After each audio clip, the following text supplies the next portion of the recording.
ನಮಸ್ತೆ.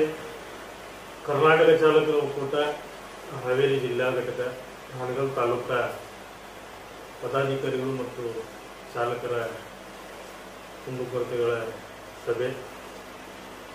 ರಾಷ್ಟ್ರೀಯ ಅಧ್ಯಕ್ಷರು ಮತ್ತು ನಮ್ಮ ಕರ್ನಾಟಕ ಚಾಲಕರ ಒಕ್ಕೂಟದ ಸಂಸ್ಥಾಪಕ ರಾಜ್ಯಾಧ್ಯಕ್ಷರಾದ ಶ್ರೀಯುತ ಜಿ ನಾರಾಯಣಸ್ವಾಮಿ ಅಣ್ಣನವರ ಸೂಚನೆಯ ಮೇರೆಗೆ ಇವತ್ತಿನ ದಿವಸ ಹಾನಗಲ್ ತಾಲೂಕಿನಲ್ಲಿ ನಮ್ಮ ಪದಾಧಿಕಾರಿಗಳು ಮತ್ತು ಚಾಲಕರ ಸಭೆಯನ್ನು ಏರ್ಪಡಿಸಿದ್ದೀವಿ. ವಿಷಯ ಏನಪ್ಪ ಅಂದರೆ, ನಮ್ಮ ಹಾನಗಲ್ ನಗರದ ಕೂದಲಣತೆ ಅಂತರದಲ್ಲಿ ಒಂದು ಅನಧಿಕೃತ ಟೋಲು ಕಾರ್ಯವನ್ನು ಆರಂಭಿಸಿದೆ. ಇದರ ವಿರುದ್ಧವಾಗಿ ಬೃಹತ್ ಮಟ್ಟದ ಒಂದು ಹೋರಾಟವನ್ನು ಕರ್ನಾಟಕ ಚಾಲಕರ ಒಕ್ಕೂಟದಿಂದ ಹಮ್ಮಿಕೊಳ್ಳಲು ಪೂರ್ವಭಾವಿ ಸಭೆಯನ್ನು ಏರ್ಪಡಿಸಿದ್ದೀವಿ. ಟೋಲು ಕರ್ನಾಟಕ ರಾಜ್ಯ ರಸ್ತೆ ಸಾರಿಗೆ ಅಭಿವೃದ್ಧಿ ನಿಗಮದ ವತಿಯಿಂದ ಹೊರಡಿಸಿರುವಂತಹ ನಿಯಮಗಳನ್ನು ಗಾಳಿಗೆ ತೂರಿ ಅನಧಿಕೃತ ಟೋಲನ್ನು ಅವರು ಅಲ್ಲಿ ಹಗಲು ದರೋಡೆಯನ್ನು ಮಾಡ್ತಾ ಇದ್ದಾರೆ. ನಮ್ಮ ಚಾಲಕರ ಪರಿಸ್ಥಿತಿ ಕೊರೋನಾ ಸಮಯದಿಂದ ಹಿಡಿದು ಇಲ್ಲಿವರೆಗೂ ಕೂಡ ಸುಧಾರಣೆ ಆಗಿಲ್ಲ. ಈಗ ಅಂತೇಳಿ ಈಗ ನಾವು ಚೂರು ಕಂಡು ಬಿಡೋ ಟೈಮಲ್ಲಿ ನಮ್ಮ ನಗರದಲ್ಲಿ ಈ ರೀತಿ ಒಂದು ಹಗಲು ದರೋಡೆಯನ್ನು ಮಾಡ್ತಾ ಇದ್ದಾರೆ.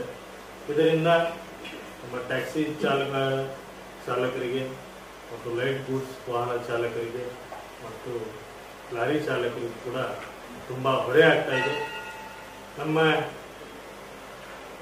ಕರ್ನಾಟಕ ರಾಜ್ಯ ರಸ್ತೆ ಸಾರಿಗೆ ಅಭಿವೃದ್ಧಿ ನಿಗಮದವರಿಗೆ ಮತ್ತು ಆ ಟೋಲ್ ನಿರ್ವಹಣೆ ಮಾಡುವಂತಹ ಸಂಬಂಧಪಟ್ಟಂತಹ ಅಧಿಕಾರಿಗಳಿಗೆ ನಮ್ಮ ಹಾನಗಲ್ ನಗರದ ಮಾಧ್ಯಮ ಮಿತ್ರರ ಮುಖಾಂತರ ನಾನು ಅವ್ರಿಗೆ ಮನವಿ ಮಾಡಿಕೊಳ್ಳೋದೇನಪ್ಪ ಅಂದರೆ, ಇದನ್ನು ತತ್ಕ್ಷಣ ಬಂದ್ ಮಾಡಬೇಕು. ಮತ್ತೆ ರಾಜ್ಯ ಸರ್ಕಾರ ಹೊರಡಿಸಿರುವಂತಹ ನಿಯಮಗಳಿಗೆ ಬದ್ಧರಾಗಿ ನೀವಲ್ಲಿ ಕೆಲಸ ಕಾರ್ಯಗಳನ್ನು ಮಾಡೋದಿದ್ರೆ ಮಾಡಿ. ಇಲ್ಲ, ನಮ್ಮ ಹಾನಗಲ್ ನಗರದ ಚಾಲಕರಿಗೆ ಅಲ್ಲಿ ಉಚಿತವಾದ ಪ್ರವೇಶವನ್ನು ನೀಡಬೇಕು. ಇಲ್ಲಪ್ಪ ಅಂದರೆ ಬರ್ತಕ್ಕಂಥ ದಿನಗಳಲ್ಲಿ ಇಡೀ ರಾಜ್ಯಾದ್ಯಂತ 31 ಜಿಲ್ಲೆಯ ಜಿಲ್ಲಾಧ್ಯಕ್ಷರು, ಜಿಲ್ಲಾ ಪದಾಧಿಕಾರಿಗಳು ಮತ್ತು ಎಲ್ಲ ತಾಲೂಕಾಧ್ಯಕ್ಷರು, ತಾಲೂಕಾ ಪದಾಧಿಕಾರಿಗಳು ನೇತೃತ್ವದಲ್ಲಿ ಹಾನಗಲ್ ನಗರದಲ್ಲಿ ಬೃಹತ್ ಮಟ್ಟದ ಒಂದು ಹೋರಾಟವನ್ನು ನಾವು ಹಮ್ಮಿಕೊಳ್ತೀವಿ. ಟೋಲನ್ನು ಶಾಶ್ವತವಾಗಿ ನಾವು ಬಂದ್ ಮಾಡಲಿವರೆಗೂ ನಾವು ಅಲ್ಲಿಂದ ಹೇಳೋದಿಲ್ಲ.